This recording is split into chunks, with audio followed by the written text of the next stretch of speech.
اعوذ باللہ من الشیطان الرجیم بسم اللہ الرحمن الرحیم اللہم فقہنی فی الدین، اے اللہ مجھے دین کا فہم عطا فرمائے، آمین۔ آج کی ہماری صورت ہے سورہ حاقہ۔ سیکوینس کے حساب سے صورت نمبر 69 ہے، مکہ میں نازل ہوئی تھی اور اس کی ٹوٹل 52 آیات ہیں۔ اس کا نام پہلی آیت میں سے لیا گیا ہے حاقہ، اور اس کا مطلب ہوتا ہے حقیقت میں ہونے والی، یعنی سچ مچ آنے والی۔ اور اس صورت کا بنیادی موضوع آخرت کا بیان ہے، البتہ رسالت اور قرآن کی عظمت کا بھی تذکرہ موجود ہے، اور کچھ پچھلی قوموں کے حالات بھی واضح کیے گئے۔ صورت کے مضامین کے حوالے سے آیات کی ڈسٹریبیوشن دیکھ لیتے ہیں۔ آیت نمبر 1 سے 12 تک قیامت کے برحق ہونے کا ذکر ہے کہ وہ واقعی آ کر رہے گی، اور پچھلی قوموں کا انکار اور انجام واضح کیا گیا۔ آیت نمبر 13 سے 18 تک قیامت کے برپا ہونے کا نقشہ کھینچا گیا، یعنی اس دن کے حالات بتائے گئے۔ آیت نمبر 19 سے 24 تک مومنوں کے انعامات کا بیان ہے۔ 25 سے 37 تک کافروں کا پچھتاوا اور ان کا برا انجام واضح کیا گیا۔ 38 سے 43 تک رسول صلی اللہ علیہ وآلہ وسلم اور قرآن کے خلاف کافروں کے اعتراضات کا جواب دیا گیا۔ 44 سے 47 تک نبی صلی اللہ علیہ وآلہ وسلم کے متعلق سخت ترین آیات ہیں۔ آیت نمبر 48 سے 52 تک بتایا گیا کہ قرآن پرہیزگاروں کے لیے نصیحت اور منکرین کے لیے حسرت ہے۔ سورت کا تھوڑا سا تفصیلی جائزہ لے لیتے ہیں۔ اس سورت میں بنیادی طور پر آخرت کے حالات و واقعات واضح کیے گئے ہیں کہ اس دن جب آخرت آئے گی تو دنیا میں کیا حالات ہوں گے، آسمان کا کیا حال ہوگا، اور پھر اس کے بعد حساب و کتاب کا مرحلہ آئے گا جس میں کہ مومنوں کو ان کا اعمال نامہ دائیں ہاتھ میں ملے گا اور وہ عیش کی زندگی میں ہوں گے، اور کافروں اور گناہ گاروں کو ان کا اعمال نامہ بائیں ہاتھ میں ملے گا۔ یہ ساری ڈیٹیل جو ہے وہ اس میں بتائی گئی، اور پھر آخر میں رسول صلی اللہ علیہ وآلہ وسلم کے حوالے سے اور قرآن کے متعلق تھوڑا تذکرہ ہے۔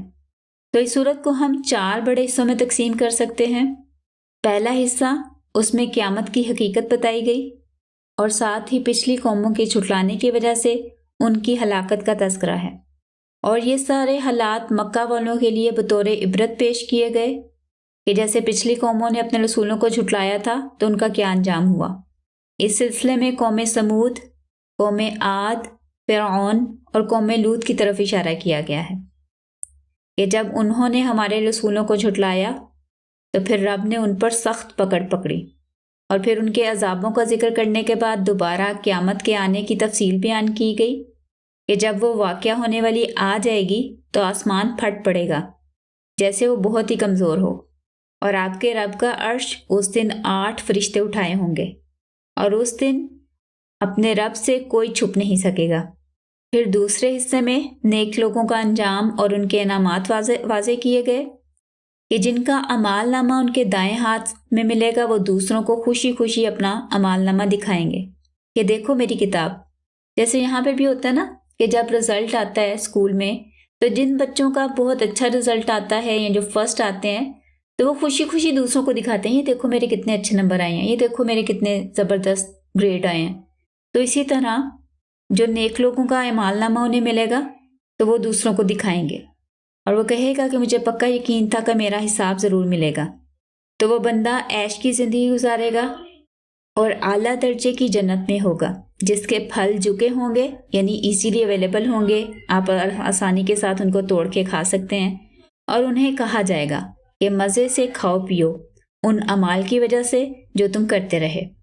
تیسرے حصے میں گناہ گاروں کے حالات اور عذاب کی تفصیل ہے کہ جب کسی کافر کو یا گناہ گار کو اس کا اعمال نامہ بائیں طرف سے ملے گا تو وہ کہے گا کہ کاش مجھے میرا اعمال نامہ ملتا ہی نہ، اور نہ مجھے میرے حساب کے بارے میں بتایا جاتا، کاش موت میرا کام تمام کر دیتی، میرا مال میرے کچھ بھی کام نہ آیا، میری بادشاہی، اقتدار، کنٹرول سب کچھ فنا ہو گیا۔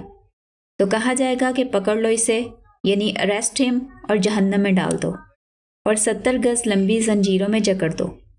بے شک یہ عظیم اللہ پر ایمان نہیں لاتا تھا اور نہ ہی مسکینوں کو کھانا کھلاتا تھا، تو آج اس کا کوئی حمایتی نہیں ہوگا اور پھیپ کے سوا اس کا کوئی کھانا نہیں ہوگا، جسے صرف گناہ گار لوگ کھائیں گے۔